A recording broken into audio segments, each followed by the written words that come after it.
안녕하십니까? 삶의 지혜와 영적인 통찰을 나누는 시간입니다. 우리는 살아가면서 때로 이해할 수 없는 혼돈과 마주하게 됩니다. 모든 것이 뒤엉켜버린 것 같고 중요한 무언가가 빠져버린 듯한 공허함 속에서 길을 잃기도 합니다. 마치 하나님께서 잠시 나를 잊으신 것은 아닐까, 내 삶의 조각들을 어디에 두어야 할지 잊어버리신 것은 아닐까 하는 생각에 잠 못 이루는 밤도 있었을 겁니다. 오늘 우리가 나눌 이야기는 바로 그 혼란, 그 어지러움 속에 숨겨진 하나님의 놀라운 계획에 관한 것입니다. 지금 당신의 삶이 혼란스럽다면 그것은 끝이 아니라 거룩한 목적을 향해 나아가는 과정일 수 있습니다. 성령께서 제게 보여주신 것은 우리 삶에 반드시 필요한 혼돈이 있다는 사실입니다. 오늘의 이야기에 귀 기울이시기 전에 만약 이 메시지가 당신의 마음에 울림을 준다면 좋아요와 공유를 통해 이 희망의 메시지를 다른 이들에게도 전해주십시오. 당신의 작은 나눔이 누군가에게는 절실한 위로와 하나님의 신호가 될 수 있습니다. 이 말씀을 듣고 나누는 모든 분들의 삶에 하나님의 크신 축복과 평안이 가득하기를 기도합니다. 성령께서 임하시기 위해 유다는 떠나야만 했습니다. 이것이 무슨 뜻일까요? 사도행전에서 베드로는 시편에 다윗이 유다에 대해 예언한 구절이 있었음을 상기시킵니다. 그는 유다를 이렇게 표현합니다. 예수를 잡으러 온 자들의 길잡이가 된 자, 우리의 관점에서 보면 은화 30잎에 스승을 팔아넘기고 그의 사역이 절정에 달했을 때 십자가에 못 박히게 만든 유다는 명백한 악역입니다. 우리 이야기의 절대적인 악당이죠. 하지만 시간이 흐르고 예수님께서 부활하신 후 제자들과 함께 시간을 보내시며 그들에게 성령의 가르침을 주셨을 때 베드로의 시각은 달라지기 시작했습니다. 그는 유다의 배신을 다른 관점에서 보게 된 것입니다. 그는 말합니다. 이 성경이 응하였으니 마땅하도다. 우리는 유다를 단순한 악역으로 생각했지만 사실 그의 행동은 반드시 성취되어야만 하는 예언의 일부였습니다. 그는 예수님을 체포하도록 이끄는 안내자의 역할을 수행했습니다. 왜냐하면 예수님께서는 체포당하셔야만 고소당하실 수 있었고 고소당하셔야만 재판을 받으실 수 있었기 때문입니다. 그리고 재판을 받으셔야만 우리를 위한 희생제물이 되실 수 있었습니다. 그분은 희생되셔야만 무덤에 묻히실 수 있었고 무덤에 묻히셔야만 다시 살아나실 수 있었습니다. 그리고 그분께서 다시 살아나셔야만 바로 당신과 제가 구원을 받을 수 있었던 것입니다. 이제 우리는 깨닫게 됩니다. 유다는 단순한 악역이 아니었습니다. 그는 하나님의 거대한 구원 계획을 이루기 위한 하나의 도구였던 것입니다. 하나님께서는 말씀하십니다. 내가 너의 이야기 속 악역이라 부르던 그것, 너를 죽이러 왔다고 생각했던 그 시련이 실은 내 은혜를 내 삶에 전달하기 위해 내가 보낸 도구였단다. 이 진실을 받아들이는 것은 쉽지 않습니다.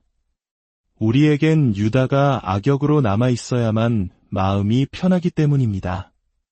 우리는 우리를 아프게 하는 모든 것이 지옥에서 왔다고 생각하고 싶어 합니다.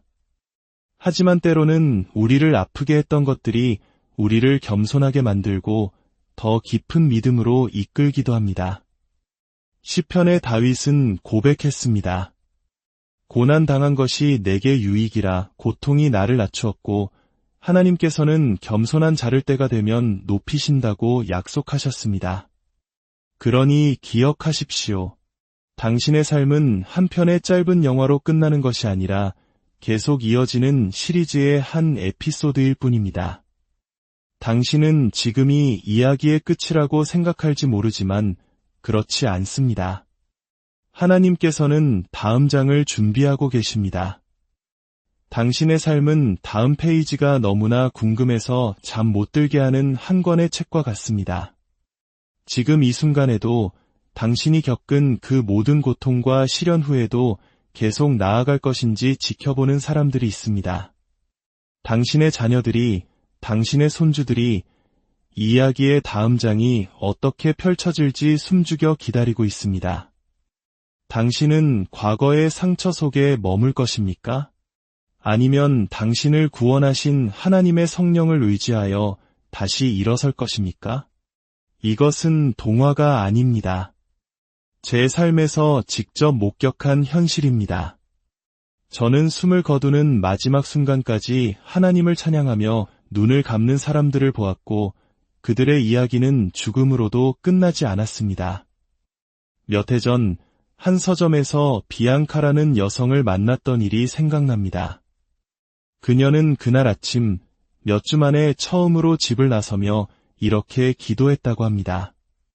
하나님, 제게 표적을 보여주세요. 그녀는 기독교 서적 코너에서 책을 보고 있던 저를 발견했습니다.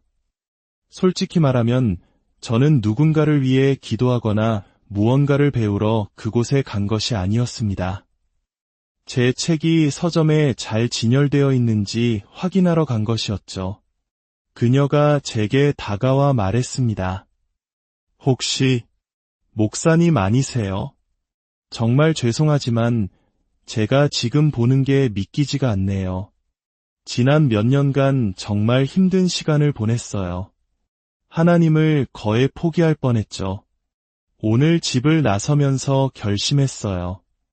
딱 한 가지만이라도 하나님이 여전히 저와 함께 하신다는 표적을 보여주시지 않으면 더는 버틸 수 없을 것 같다고요. 지난 3년간 2번의 유산을 겪었고 결혼 생활은 위태롭기만 합니다. 이 감정의 밑바닥에서 더는 헤어나올 자신이 없어요. 저는 그녀에게 말했습니다. 비앙카, 하나님께서 당신을 이곳으로 이끄셨고 저 또한 이곳으로 이끄셔서 우리가 이렇게 만나게 하신 것, 이것보다 더 분명한 표적이 어디 있겠어요. 그녀는 제게 자신에게 맞는 좋은 책을 한 권 추천해달라고 했습니다. 저는 책 2권을 사주며 말했습니다. 이것이 바로 당신을 위한 하나님의 표적입니다. 우리가 헤어지기 전 그녀는 마지막으로 한 가지를 더 물었습니다.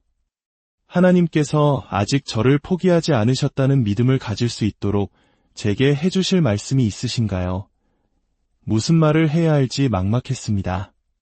상투적인 위로의 말은 아무런 힘이 없다는 것을 알았기 때문입니다. 하지만 감사하게도 그 순간 성령께서 제게 지혜를 주셨습니다. 성령님은 우리에게 무슨 말을 해야 할지 알려주십니다. 자녀에게, 배우자에게, 그리고 가장 중요하게는 자기 자신에게 우리를 둘러싼 절망의 산을 향해 무엇을 외쳐야 할지 가르쳐 주십니다. 저는 선반에서 책 한 권을 꺼내 그 중간쯤을 펼쳐 잡았습니다. 그리고 비앙카를 바라보며 말했습니다. 비앙카, 당신이 겪은 고통에 대해 제가 드릴 말씀이 없습니다. 하지만 하나님께서 당신에게 이것 하나만은 꼭 알려주길 원하시는 것 같아요. 당신의 삶은 하나님께서 써 내려가고 계신 한 편의 이야기입니다.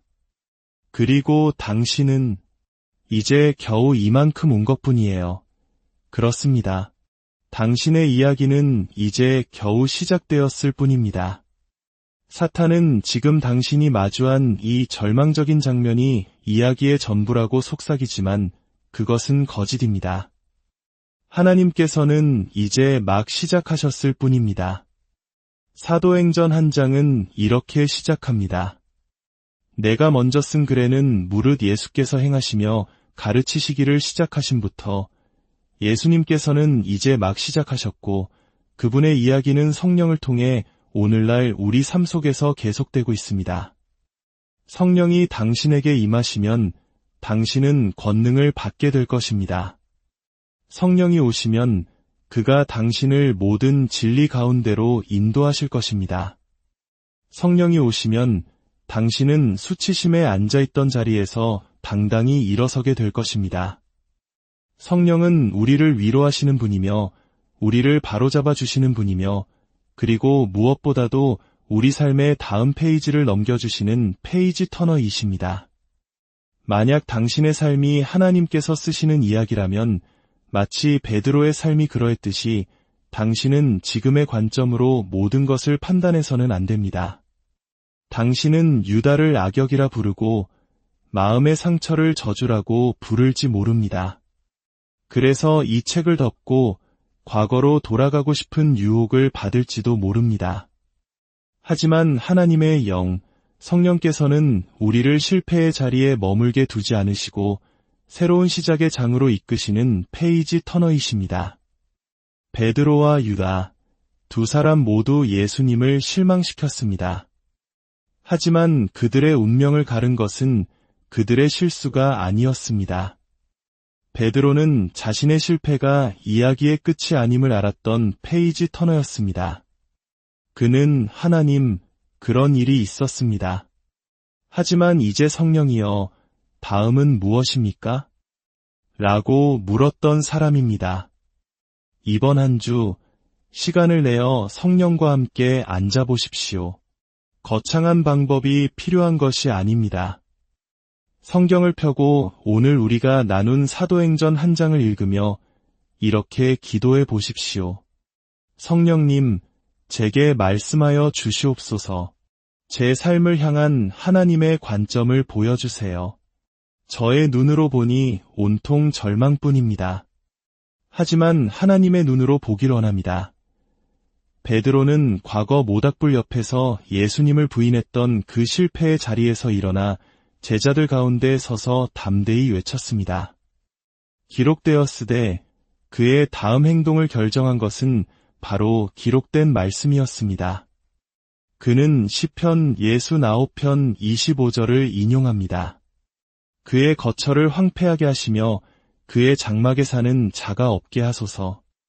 만약 이야기가 여기서 끝난다면 그것은 절망입니다.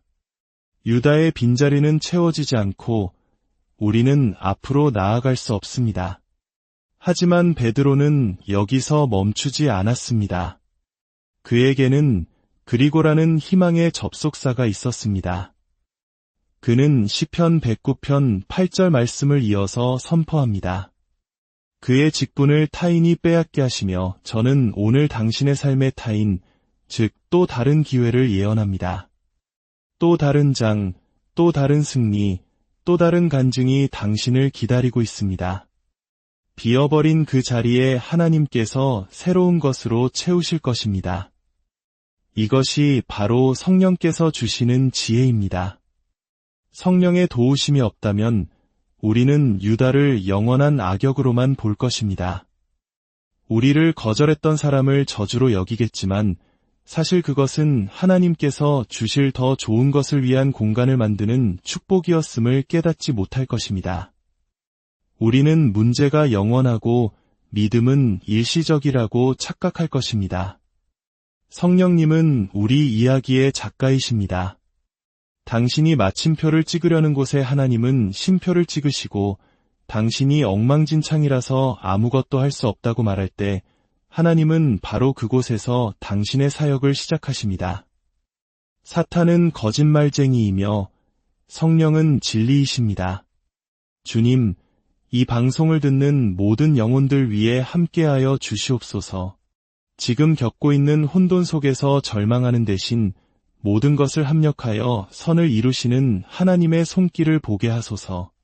우리의 이야기가 아직 끝나지 않았음을 믿게 하시고 성령께서 넘기시는 다음 장을 향한 기대와 소망으로 우리 마음을 채워주시옵소서. 우리 주 예수 그리스도의 이름으로 기도합니다.